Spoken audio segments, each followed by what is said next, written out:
क्या corona virus का आंध्र प्रदेश वाला वेरिएंट कई गुना ज्यादा खतरनाक है? नमस्कार दोस्तों, RNA में आपका स्वागत है। आज हम बात करेंगे कोरोना वायरस के आंध्र प्रदेश वाले वेरिएंट की। ये शब्द आज हर किसी को डरा रहा है। कहा जा रहा है कि कोरोना वायरस का ये वेरिएंट कुर्नूल में सबसे पहले देखा गया और विशाखापत्तनम में मौजूदा वायरस की तुलना में यह 1000 गुना तेजी से फैल रहा है। इस खबर से लोग बुरी तरह डरे हुए हैं और राजनीतिक तूफान आने की भी संभावना जताई जा रही है। यहां तक कि दिल्ली सरकार ने आंध्र प्रदेश और तेलंगाना से आने वाले लोगों पर पाबंदी भी लगा दी है। ऐसे में सवाल ये उठता है कि कोरोना वायरस का आंध्र प्रदेश वेरिएंट क्या सचमुच इतना शक्तिशाली है? आइए इसी बात की पड़ताल करते हैं, जानते हैं कि विशेषज्ञ क्या कहते हैं इस बारे में। सबसे पहले बात करते हैं कि वायरस का वेरिएंट क्या होता है। एक वायरस किसी व्यक्ति के शरीर में पनपने लगता है। विज्ञान की भाषा में कहें तो मनुष्य के शरीर में यह वायरस अपने सेल्स यानी कोशिकाओं की संख्या बढ़ाने लगता है। इस प्रक्रिया को हम रेप्लिकेशन या प्रतिकृति बनाना कहते हैं। फिर ये एक व्यक्ति से दूसरे व्यक्ति में फैलने लगता है और इसी तरह इसका विकास होता है। इस प्रक्रिया में यह स्वयं बदलने भी लगता है, जिसे विज्ञान की भाषा में म्यूटेशन कहा जाता है। अलग अलग हो रहे ये म्यूटेशन 2-3 महीने की अवधि के बाद एक वेरिएंट बन जाते हैं। जब एक वायरस बीमारी के लक्षण बदल देता है तो इसके फैलने की रफ्तार और शरीर पर बीमारी का असर भी बदल जाता है। ठीक इसी तरह जब से कोरोना वायरस अस्तित्व में आया है, इसके सैकड़ों हजारों म्यूटेशन हुए हैं और उनमें से कुछ वेरिएंट भी बन गए हैं। लेकिन कोरोना वायरस के सभी वेरिएंट्स पर चर्चा नहीं हो रही है। उनमें से कुछ कहीं ज्यादा तेजी से फैल रहे हैं।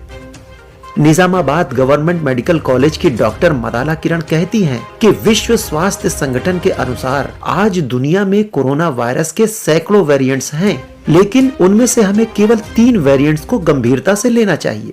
ये 3 वेरिएंट्स हैं दक्षिण अफ्रीका, ब्राजील और ब्रिटेन के वेरिएंट्स। यही वो वेरिएंट्स हैं जिनका जिक्र किया जा रहा है। इसके अलावा 7 और वेरिएंट्स हैं जिन पर हमें नजर रखनी चाहिए और इन 7 वेरिएंट्स में एक महाराष्ट्र का वेरिएंट भी शामिल है, जिसे ब्रिटेन का वेरिएंट बताया जा रहा है। उसके 23 म्यूटेशन हो चुके हैं और महाराष्ट्र वेरिएंट के 15 म्यूटेशन हैं। आइए हम जानते हैं कि भारत में इस समय कितने वेरिएंट्स सक्रिय हैं। भारत में इस समय कोरोना वायरस के कई वेरिएंट्स सक्रिय हैं जो यहाँ फैले हुए हैं। इनमें से कुछ वेरिएंट्स को महामारी के तेजी से फैलने की वजह भी बताया जा रहा है। कुछ वेरिएंट्स के संक्रमण के मामलों की संख्या अपेक्षाकृत कम है। Centre for cellular and molecular biology के पूर्व निदेशक राकेश मिश्र ने BBC को एक इंटरव्यू में बताया कि ये वेरिएंट डबल म्यूटेंट के नाम से जाना जा रहा है। महाराष्ट्र में 50 से 60% संक्रमण के मामलों में यही जिम्मेदार है। इस डबल म्यूटेंट की कुछ गंभीर खूबियां हैं। ब्रिटेन वेरिएंट इस समय पंजाब में पाया गया है। महाराष्ट्र वेरिएंट अब आंध्र प्रदेश, तेलंगाना और कर्नाटक में फैल रहा है। आंध्र प्रदेश और तेलंगाना में संक्रमण के 20% मामले इसी वेरिएंट के हैं। ऐसा लगता है कि अन्य वेरिएंट अब खत्म हो जाएंगे और हर कोई अब कोरोना के इसी वेरिएंट से संक्रमित होगा। राकेश मिश्र कहते हैं कि हजारों म्यूटेशन और वेरिएंट्स आते हैं और चले जाते हैं। उनका संक्रमण बहुत ज्यादा नहीं होता है, लेकिन अगर हम उन पर सावधानी से निगाह नहीं रखते तो कोई भी वेरिएंट बड़ी संख्या में संक्रमण के मामलों के लिए जिम्मेदार हो सकता है। आइए अब बात करते हैं कि क्या N440 के वेरिएंट 1000 गुना तेजी से फैलता है।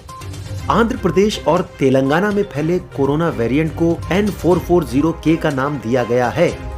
राकेश मिश्र बताते हैं कि ये केवल एक अफवाह है। कोरोना के N440K की अब कोई अहमियत नहीं रह गई।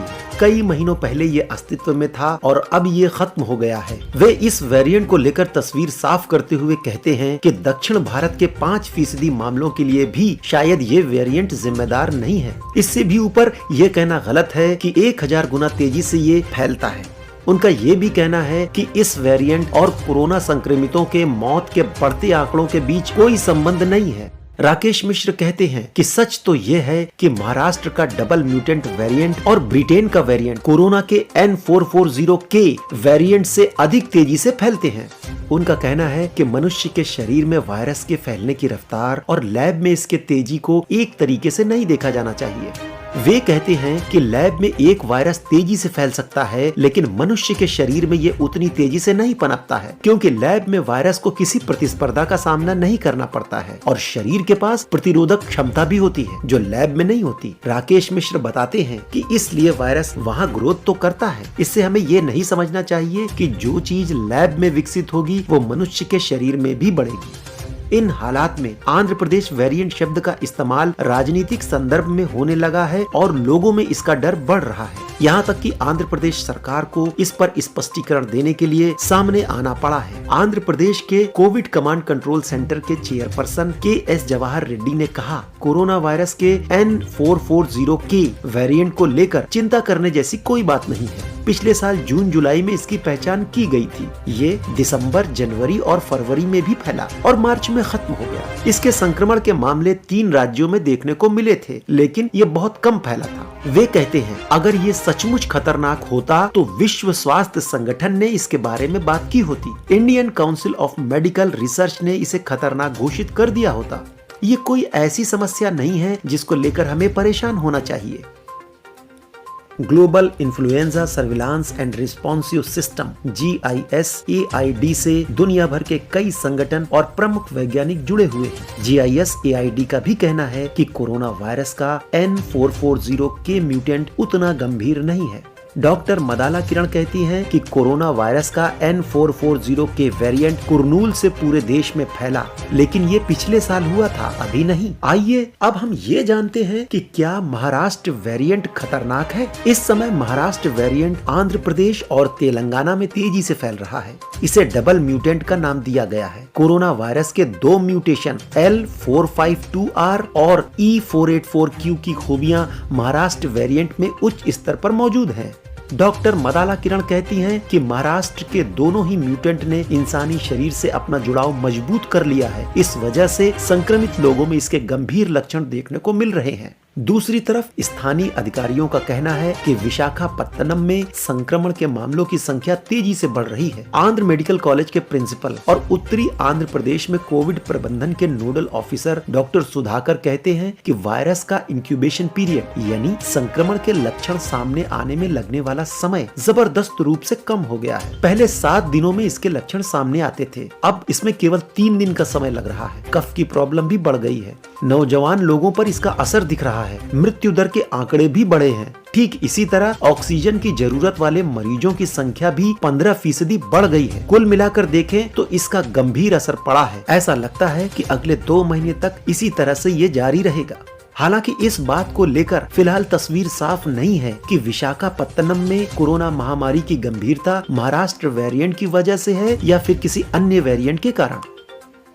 GISAID के आंकड़ों को हम देखें तो पाएंगे कि महाराष्ट्र के वेरिएंट के अलावा A2A नाम का भी एक वेरिएंट विशाखापत्तनम में पाया गया है। ये पहली लहर के समय का ही एक पुराना वेरिएंट है। डॉक्टर मदाला किरण इस संदर्भ में कहती हैं कि जब हमने विशाखापत्तनम के 36 सैंपल का परीक्षण किया था तो हमने पाया कि 1/3 सैंपल में महाराष्ट्र वेरिएंट मिले हैं। कोरोना का N440K वेरिएंट 5% सैंपल में पाया गया, जबकि A2A नाम का वेरिएंट 62% सैंपल में पाया गया था।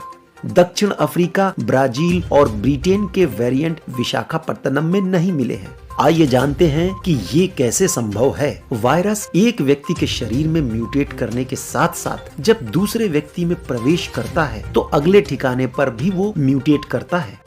अगर पहला व्यक्ति इस बात को लेकर एहतियात बरते कि उससे किसी और को संक्रमण न हो तो यह वायरस पहले व्यक्ति के शरीर में ही रहेगा। इसका मतलब ये हुआ कि पहले व्यक्ति में म्यूटेशन की प्रक्रिया रुक जाएगी। एक व्यक्ति से दूसरे व्यक्ति में वायरस फैलने से रोकने का तरीका है मास्क पहनना। राकेश मिश्र कहते हैं कि अगर आप मास्क पहनते हैं तो चाहे वो महाराष्ट्र वेरिएंट हो या ब्रिटेन वेरिएंट या फिर चाहे कोई और वेरिएंट, आपको कोई कुछ नहीं कर सकता। अगर आप मास्क पहनते हैं तो इससे वायरस नहीं फैलेगा और म्यूटेशन रुक जाएगा। क्या वैक्सीन नए वेरिएंट के लिए कारगर है? आइए इस सवाल का भी जवाब तलाशते हैं। राकेश मिश्र कहते हैं कि मैं ये बात पूरी दृढ़ता से तो नहीं कह सकता हूँ कि वैक्सीन कोरोना वायरस के सभी वेरिएंट के लिए कारगर है या नहीं, लेकिन आज जो वैक्सीन दिए जा रहे हैं वे भारत में मौजूद सभी वेरिएंट्स के लिए प्रभावी रूप से मुकाबला करने में सक्षम है। ये मुमकिन है कि नया वेरिएंट सामने आए जो खतरनाक हो, इसलिए हमें नए वेरिएंट को पनपने से रोकना चाहिए। एक नए वेरिएंट को जन्म नहीं लेने देना है, इसका मतलब ये हुआ कि कोरोना वायरस को फैलने से रोकना है और इसके लिए हम सभी को मास्क पहनना ही चाहिए। इसलिए दोस्तों, कोरोना वायरस को रोकने के लिए मास्क है जरूरी और मास्क के साथ साथ 2 गज दूरी भी है जरूरी। उम्मीद है कि आपकी सभी शंका का समाधान हो गया होगा। मिलते हैं नेक्स्ट एपिसोड में एक नए विषय के साथ। धन्यवाद।